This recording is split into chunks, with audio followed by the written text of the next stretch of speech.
خدا. بنده حدیثه غلامپور فرجی، دانشجوی مقطع کارشناسی رشته علوم تربیتی در دانشگاه المنایل هستم. بنده پروژه‌ای رو تحت عنوان نقش هوش مصنوعی در تدریس معلمان شروع کردم. این پروژه تحت نظر جناب آقای دکتر علی نوری از اساتید برجسته دانشگاه منایل و همچنین عضو هیئت علمی گروه علوم تربیتی است. قبل از اینکه شروع به مصاحبه آقای دکتر بکنیم، بنده مختصر ارائه‌ای در مورد اینکه هوش مصنوعی چی هست ارائه میدم. بسیاری از صاحب نظران بر این باور هستند که در آینده نزدیک ربات‌ها در انجام کارهای روزمره جایگزین انسان‌ها میشن و در حال حاضر هم متخصصان در حال طراحی و اجرای پروژه‌هایی هستند که بتونن ربات‌ها رو جایگزین انسان‌ها بکنن. همونطور که می‌دونید هوش مصنوعی در چند سال اخیر پیشرفت‌های خارق‌العاده‌ای داشته و همین موضوع هم باعث شده که استفاده از این فناوری در صنعت آموزش مورد توجه متخصصان آموزشی قرار بگیره. هرچند که هوش مصنوعی داره جنبه‌های مختلفی هستش و میتونه که شیوه یادگیری رو تغییر بده، ولی این تنها مختص یادگیرندگان نیست، بلکه اساتید و معلمان هم میتونن از این علم مدرن هوش مصنوعی استفاده بکنن. هوش مصنوعی در واقع شاخه از علوم کامپیوتر هستش که روش‌هایی رو که انسان برای حل مسائل از اونها بهره گیری میکنه رو شبیه سازی میکنه. در واقع متخصصان هوش مصنوعی سعی میکنن که به ماشین یاد بدن که مثل انسان عمل بکنه. در ادامه در خدمت آقای دکتر هستیم تا با نقش هوش مصنوعی در تدریس معلمان بیشتر آشنا شویم. سلام آقای دکتر، روزتون بخیر. ممنون از اینکه دعوت منو پذیرفتید.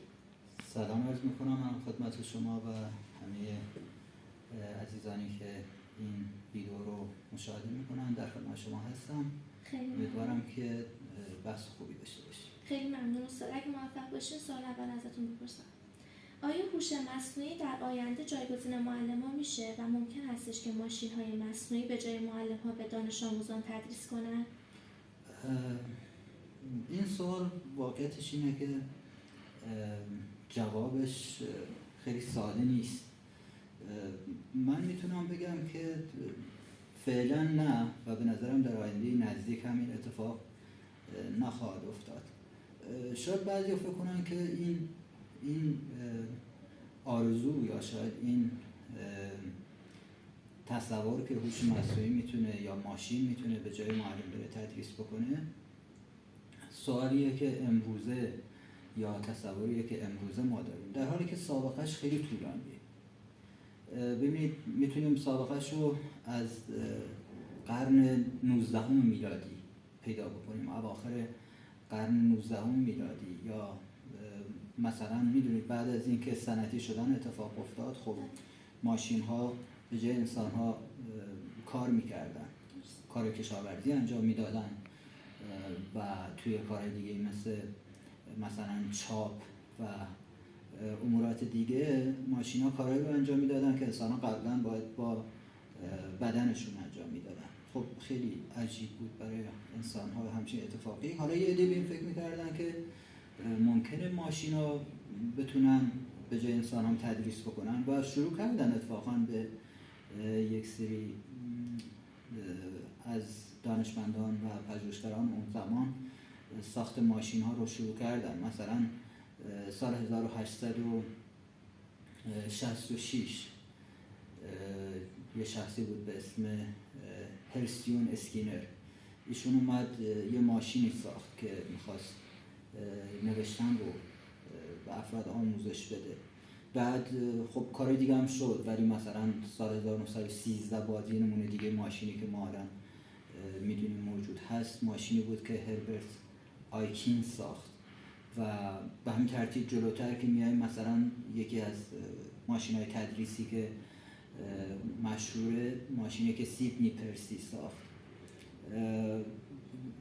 حالا این ماشینی که سیدنی پرسی ساخت خب تقریبا 1925-26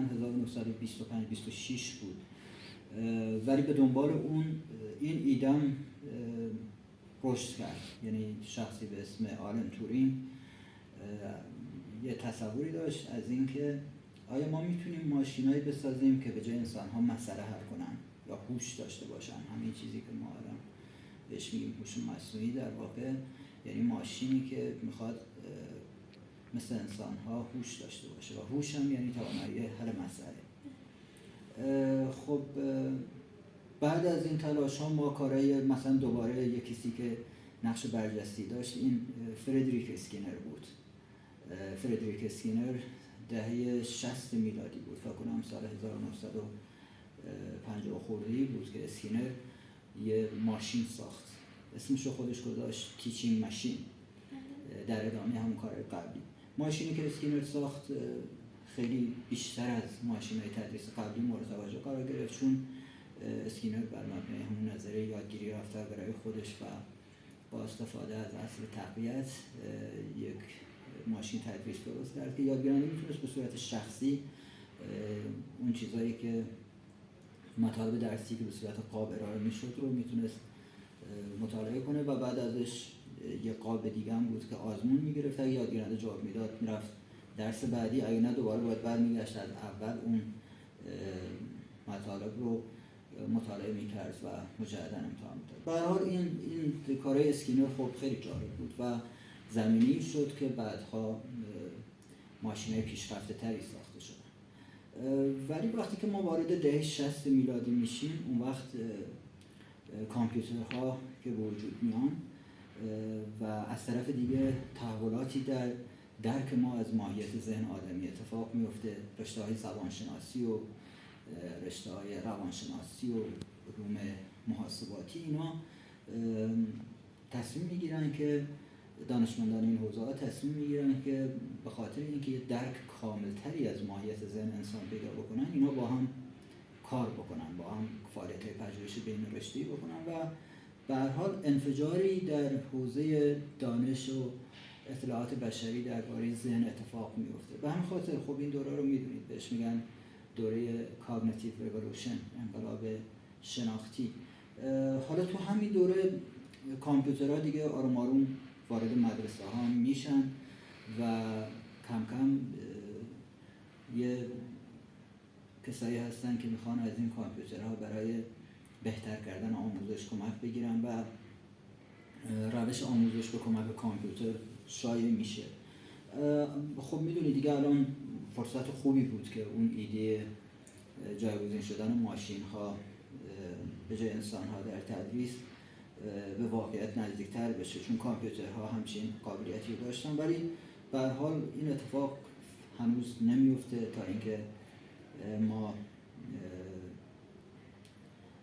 وارد دهه 90 میلادی میشیم و کم کم توی دهه 90 میلادی مخصوصاً از 95 به بعد اینترنت که جنبه عمومی پیدا میکنه این ایده قوت بیشتری میگیره. اما شدت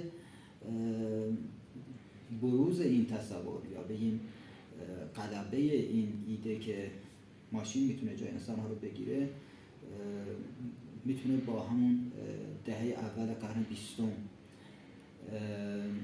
اتفاق بیفته، زمانی که اینترنت دیگه از حالت ایستا به حالت پویا در میاد. یعنی اینکه کم کم انسان ها از طریق اینترنت میتونن محتوای آنلاین تولید بکنن و بتونن تعامل برقرار بکنن و برای اولین بار آروم آروم شبکه‌های اجتماعی ظهور میکنن و روز به روز این شبکه‌های اجتماعی امکانات و قابلیت‌های بیشتری برای برقراری تعامل و ارتباط بین اعضای خودشون ایجاد میکنن. بعدش خب میدونید دیگه وقتی که کرونا اتفاق افتاد، بیماری کووید اصطلاحاً 19، این شبکه‌های اجتماعی کمک زیادی به ما کردن و خود این دوره هم باعث شد که سطح دانش ما درباره تیچینگ ماشین گسترش پیدا بکنه و سیستم‌های یادگیری هوشمند مثل LMS و بقیه سیستم‌های دیگه‌ای که به صورت شبکه‌ای یا به صورت انفرادی در خدمت یادگیرندگان و معلمان بودن به وجود اومدن در این دوره و این خودش یک زمینی شد برای اینکه ما از تکنولوژی پیشرفته تری مثل واقعیت مجازی و واقعیت افزوده و اینا استفاده کنیم. البته واقعیت مجازی از دهه 60 میلادی مطرح شده بود، اما همین سال 2020 و 2019 بیشتر مورد توجه قرار گرفت و تو حوزه آموزشی بیشتر ازش استفاده کنیم. باز میتونم بگم که یک پیشرفت دیگه‌ای که کمک کرد به اینکه ما این تصورمون قوی بشه که ماشین‌های تدریس جای انسان‌ها رو میگیرن، ظهور یک علم جدیدی بود به اسم ماشین لرنینگ، یادگیری ماشین.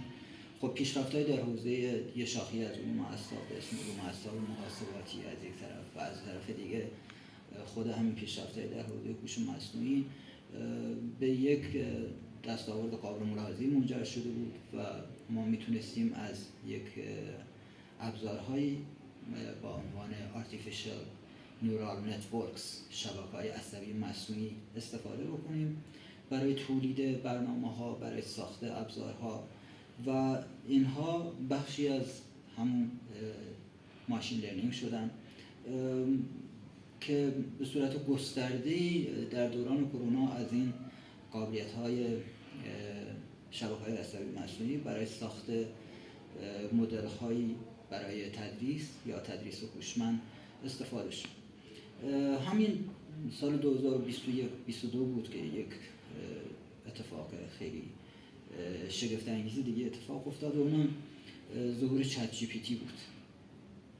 میدونید که چت جی پی تی حالا به صورت‌های مختلفی مثل چت بات یا به صورت گاهی هم بر پایه وب دیگه ارائه میشه و از اون طریق دانش آموزا سوالاتشون رو از اون پلتفرم ها میپرسن و پاسخ دریافت میکنن، در انجام تکالیفشون از اونها کمک میگیرن. همه اینا زمینه‌ای شده که ما فکر کنیم که دیگه نیازی به معلمان انسانی نیست.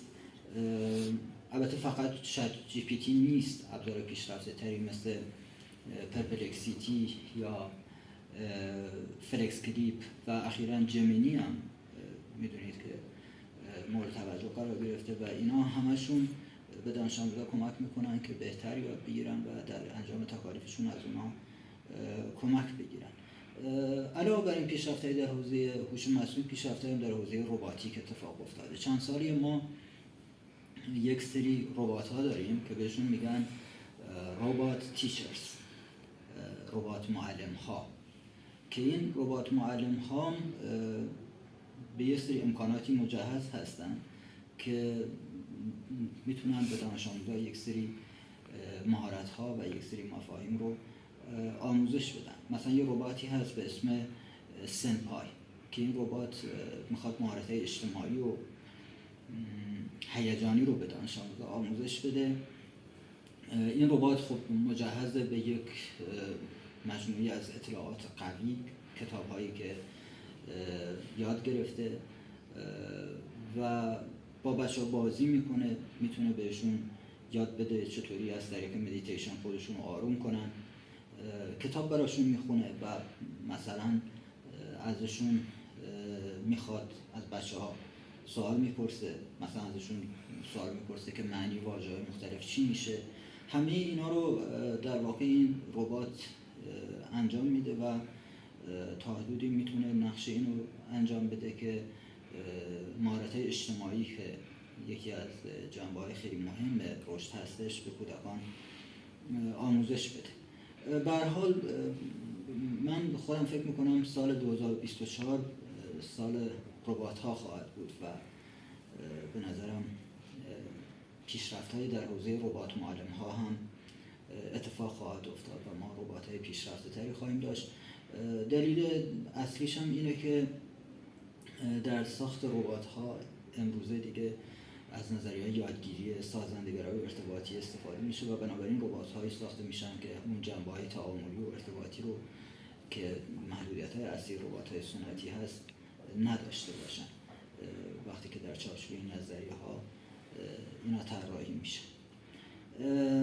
به هر حال با وجود همه اینها، یعنی پیشرفت‌هایی که در حوزه هوش مصنوعی در حوزه ربات‌ها صورت گرفته، من تصورم اینه که همونطوری که گفتم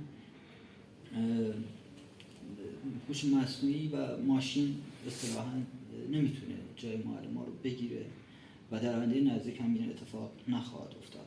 به چند دلیل که خدمتتون عرض می‌کنم. دلیل اولم اینه که خب میدونید معلم قبل از اینکه ما ازش انتظار داشته باشیم که یک سری اطلاعات رو به دانش آموزان منتقل بکنه و اونا همون اطلاعات رو یاد بگیرن و ازش استفاده بکنن، نقشی الگو داره و این نقش الگوی معلم واقعا با یک ماشین قابل تعویض نیست.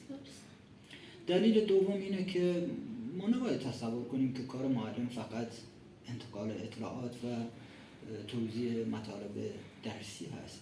معلم میتونه انگیزه بده، معلم تعامل برقرار میکنه، معلم میتونه احساس همدلی ایجاد بکنه که اینا از عهده ماشینا حداقل در حال حاضر بر نمیاد.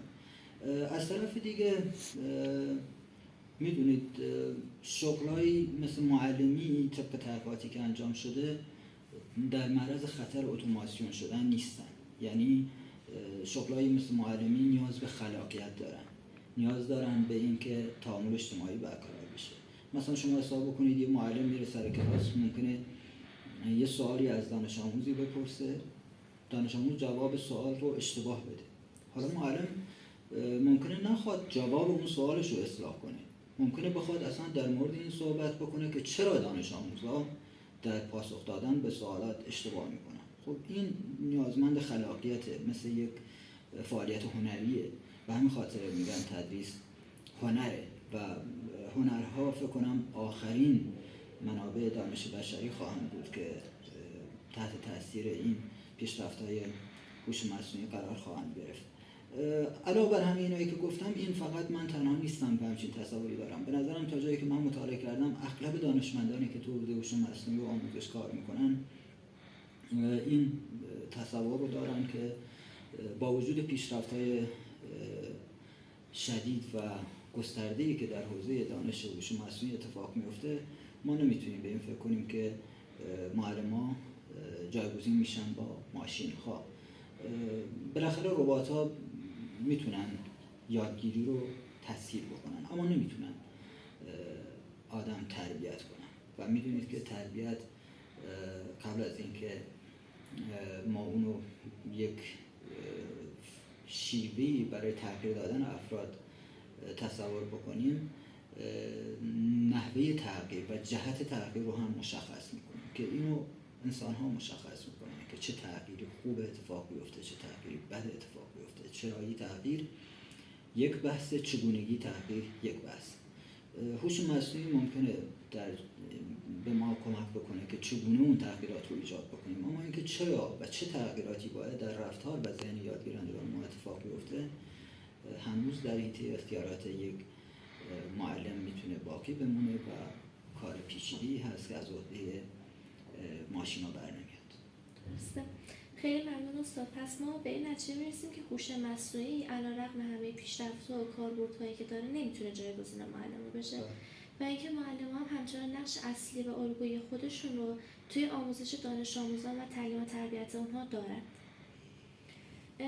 بریم سر سوال دوم. این هستش که آیا در حال حاضر معلمان جامعه ما تو دوره‌های پیش از خدمت تربیت میشن که بتونن از پیشرفت‌های هوش مصنوعی توی تدریسشون استفاده کنن؟ واقعیتش اینه که خیلی روشن اگه بخوام جواب این سوال بدم پاسخ هست منفیه.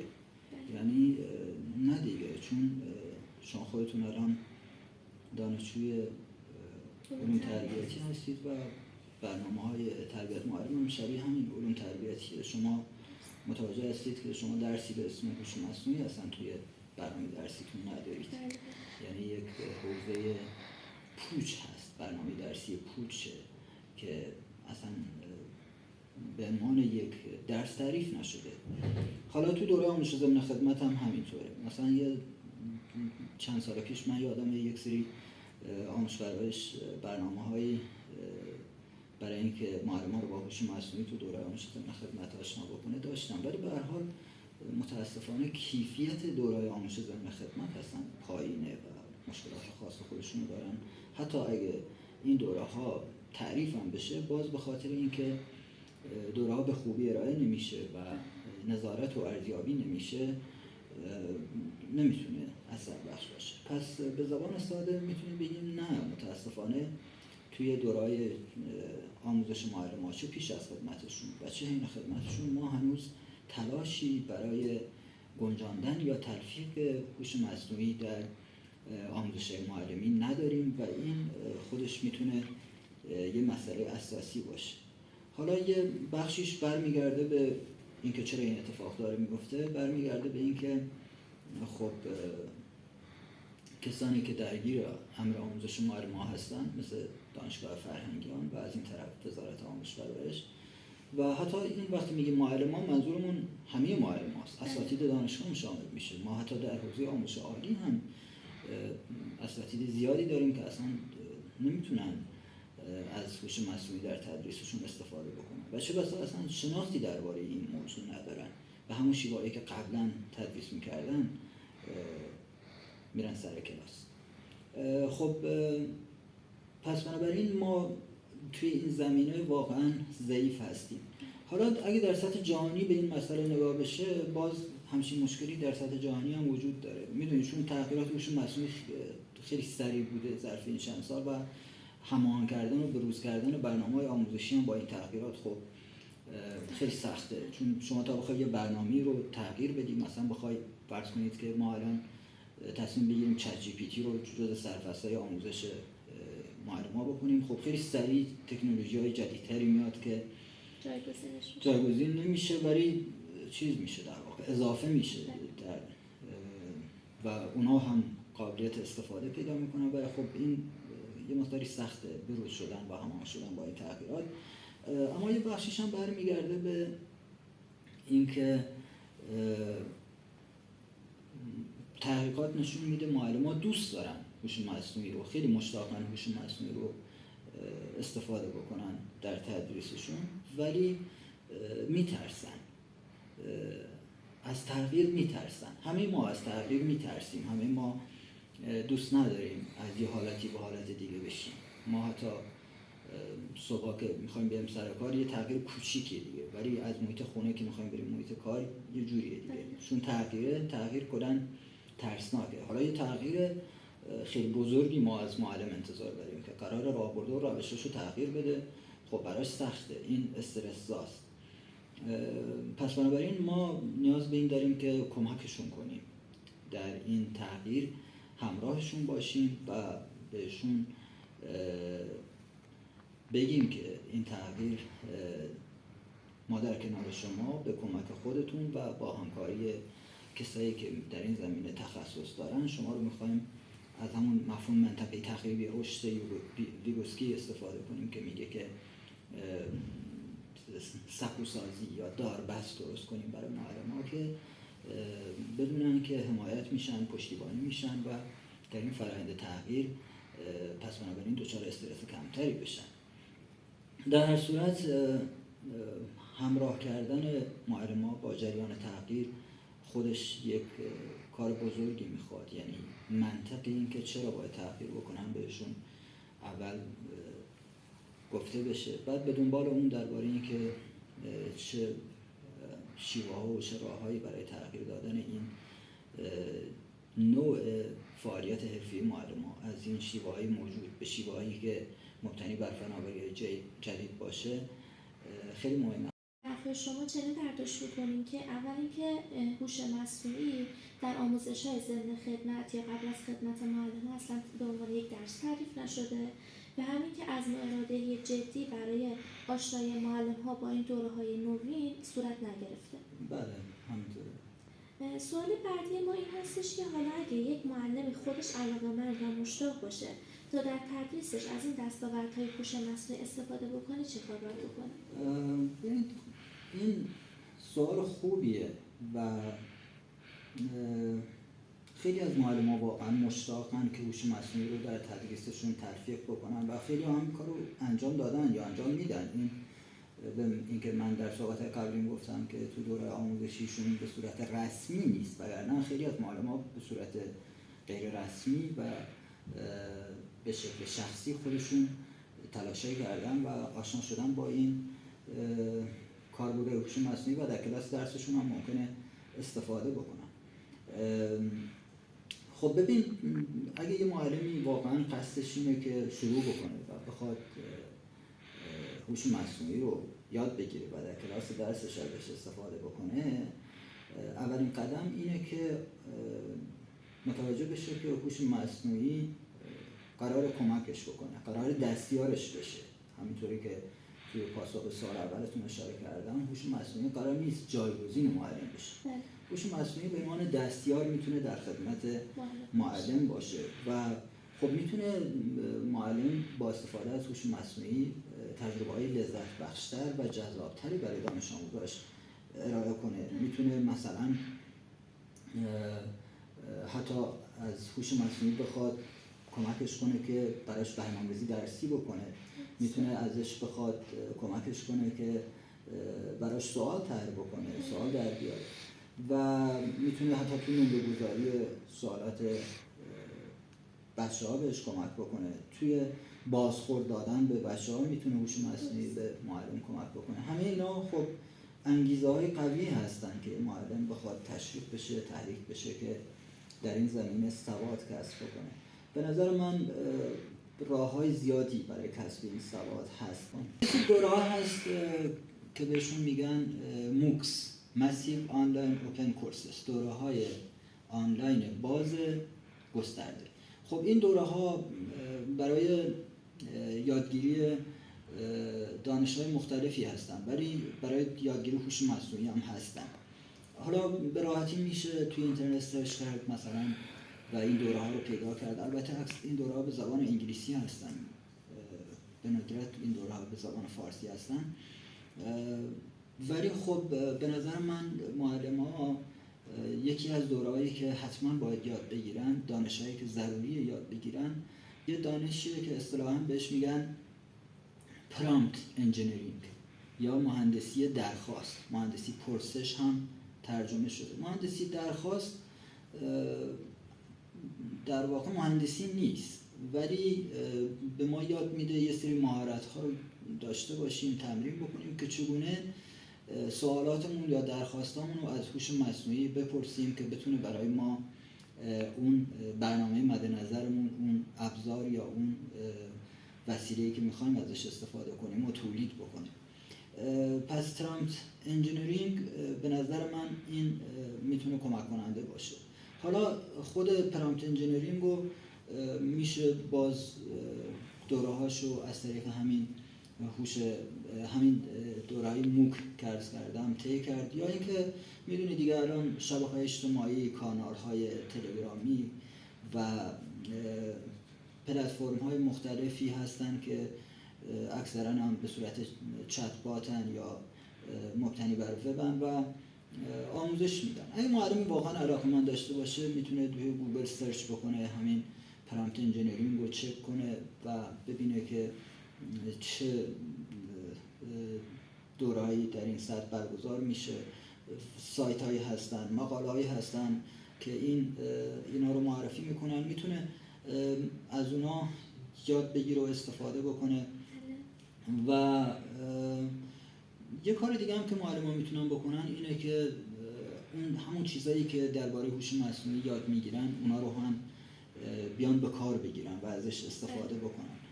و بالاخره این که میدونید همیشه بهترین راه یادگیری یاد دادنه. به نظر من معلمایی که علاقه‌مندن باید شروع کنن. اگه میخوان هوش مصنوعی رو به شکل مؤثری یاد بگیرن و بتونن توی آموزششون ازش استفاده بکنن، اون چیزایی که یاد گرفتن به همکاراشون یاد بدن. این باعث میشه که هم اونا همکاراشون مجهز بشن به این دانش، هم خود اینا نقاط ضعفشون رو پیدا بکنن و از اون جلسات تدریس یاد بگیرن. در هر صورت در سطح خرد این تغییراتی وقتی که یه شخصی معلم خودش میخواد یاد بگیره، به نظر من ما باید بتونیم گفتگو بکنیم با هم دیگه، معلم‌ها با متخصصین، با همکاراشون، با والدین دانش آموزا، اصلا با خود دانش آموزا در این زمینه به یه شکل پروژه پژوهشی میتونه توی مدرسه اجرا بشه که مثلا مدیر مدرسه تصمیم بگیره بگه که ما میخوایم آروم آروم هوش مصنوعی رو وارد مدرسه‌مون بکنیم و خب اون وقت معلمای که مدرسه همراه با والدین و دانش آموزا با هم دیگه، با مشارکت هم دیگه میتونن یه برنامه‌ای طراحی بکنن و قدم به قدم مطابق با اون پیش برن. خیلی ممنون آقای دکتر. پس از این بحثی که کردیم هم نتیجه میگیریم که معلم ها میتونن هم که تو دوره های آنلاین شرکت کنن برای اینکه بتونن هوش مصنوعی یاد بگیرن و هم میتونن که از سایت ها و مقاله ها کمک بگیرن و همین که اون چیزهایی که رو یاد گرفتن رو به کار ببرن و به دیگر همکارانشون هم آموزش بدن. خیلی ممنون. به انتهای این گفتگو رسیدیم. از شما تشکر ویژه داریم که وقتتون رو در اختیار ما گذاشتین. خیلی متشکرم. ممنون. خیلی ممنونم. منم از شما تشکر میکنم. گفتگوی خوبی بود. امیدوارم که این گفتگو ادامه پیدا بکنه و تکنولوژی هوش مصنوعی یک ابزار قدرتمندی هست واقعا که به معلم‌ها کمک میکنه که تدریس بهتر و مؤثرتری داشته باشن. امیدوارم این گفتگوی امروز ما مقدمه‌ای بشه، زمینه‌ای بشه برای معرفی و برجسته کردن این موضوع و در آینده شاهد گفتگوهای بیشتری از این جنس باشیم. خیلی ممنونم. زحمت کشیدید. شما موفق باشید. خیلی ممنون. زحمت باشید.